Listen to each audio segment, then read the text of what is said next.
and Freddie was on the show, and I was like, oh, that's weird. They didn't ask me. No, I was off, actually.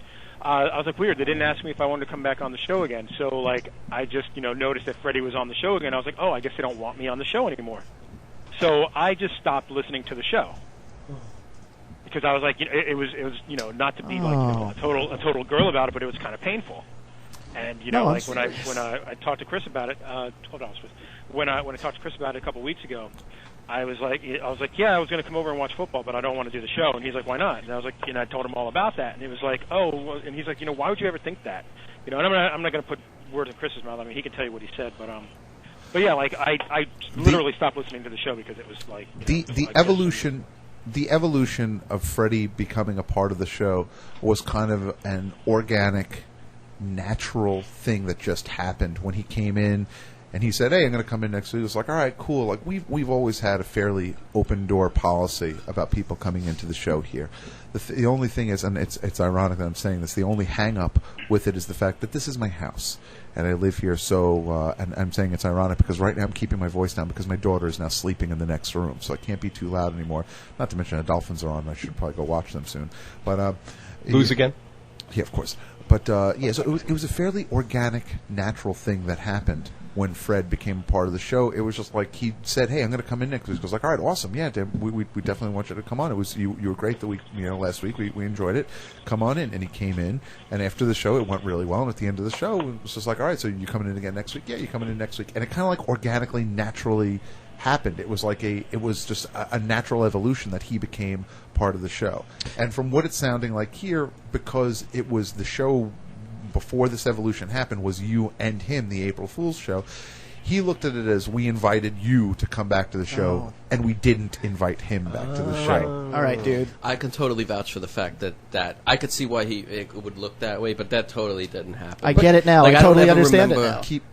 I don't ever actually remember deciding that Fred was a part of the show. It just kind of happened. I still don't think Fred's part of the show. I'm actually waiting for him to leave, but he keeps showing up.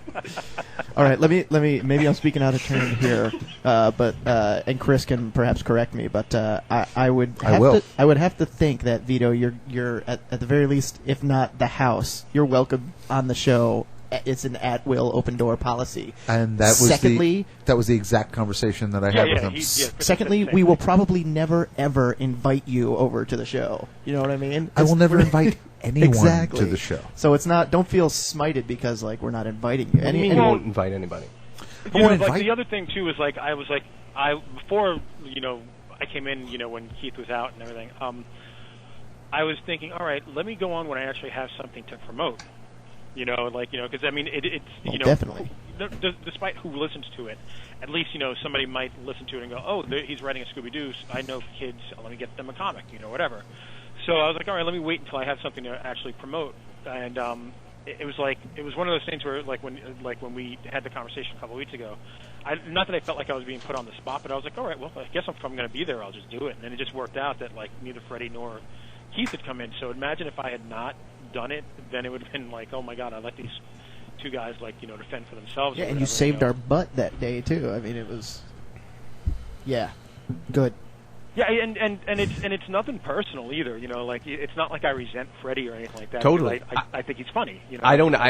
I'm still trying to figure out where I fit in this whole thing too. I mean, these guys almost have done 100 shows already. I maybe been here for 20 of them, maybe not even. Dude. Brian is still figuring out how to fit. I know. Dude, I can't even get Vanessa is trying to figure out where she fits. I'm still trying to figure Keith and I did the show 40 or so times before anyone else did it with us. Mm-hmm. It was me and him. And not to mention, he and I did a show with another partner together for 2 years, a year and a half before that.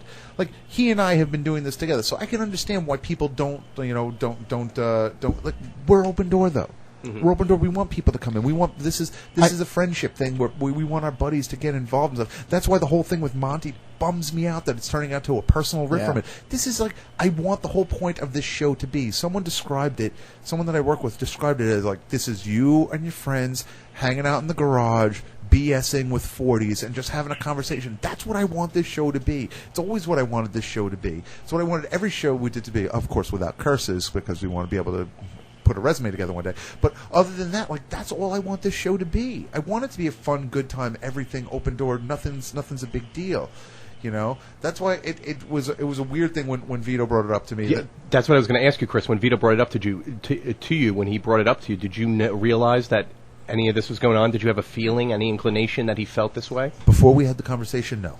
Really? Before we had the conversation, it blew my mind. It blew my mind when the thing happened, because to me it was you know, I assumed that Vito always knew that the door was open for the show, the same way that I assume that Vito knows the door is always open to my house. I lived with this kid for years. This is my brother. I love this kid to death, and he's always welcome in my heart, and he's always welcome. I thought he was always welcome on the show up until you told him he wasn't allowed to be on it anymore. Dude, I never told him that. No, but no, I'm sure, and I'm I sure he knew that. I'm sure a lot of people in that chat room would rather Vito be sitting here than me. I know that. I know that. People in the I chat don't know room. about that. I don't think that's true. I think totally. I think it's really. I think what it comes down to, because like, you know, I listen to the show as well. You know, even though, you know, there was a period No, not that I when we didn't, do the like, thing you know, about when you Brokeback listen Mountain. to the show, the thing you expect is Chris and Keith's voice.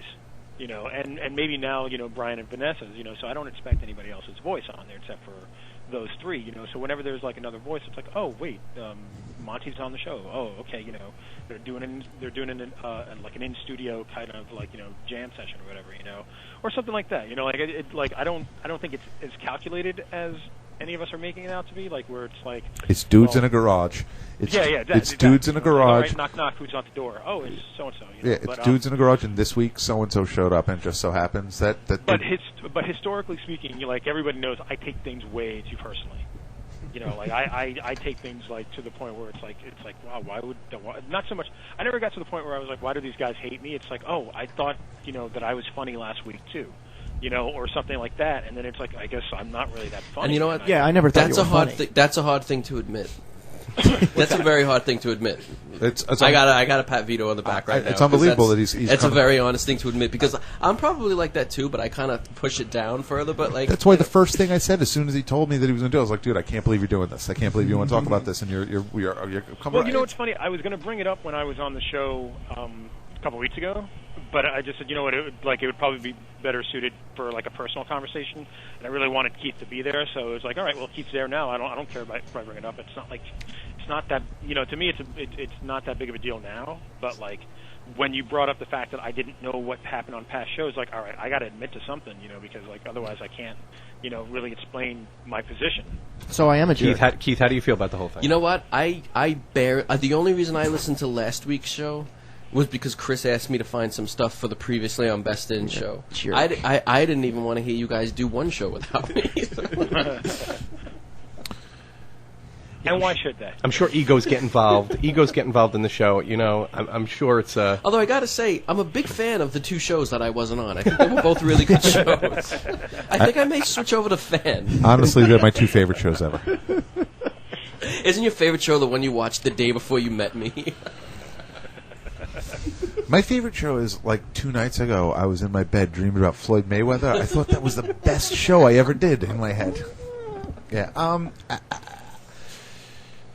Long story. Well, you know, it's certainly not my intention to bring the show to a screeching halt. I'm sure you guys. Of course this not. This is riveting. This is riveting. Of course not. It's just it's something that we need to address and figure out. Maybe we need it to almost be not so much scripted, but like, hey, you know, like the Vanessa call.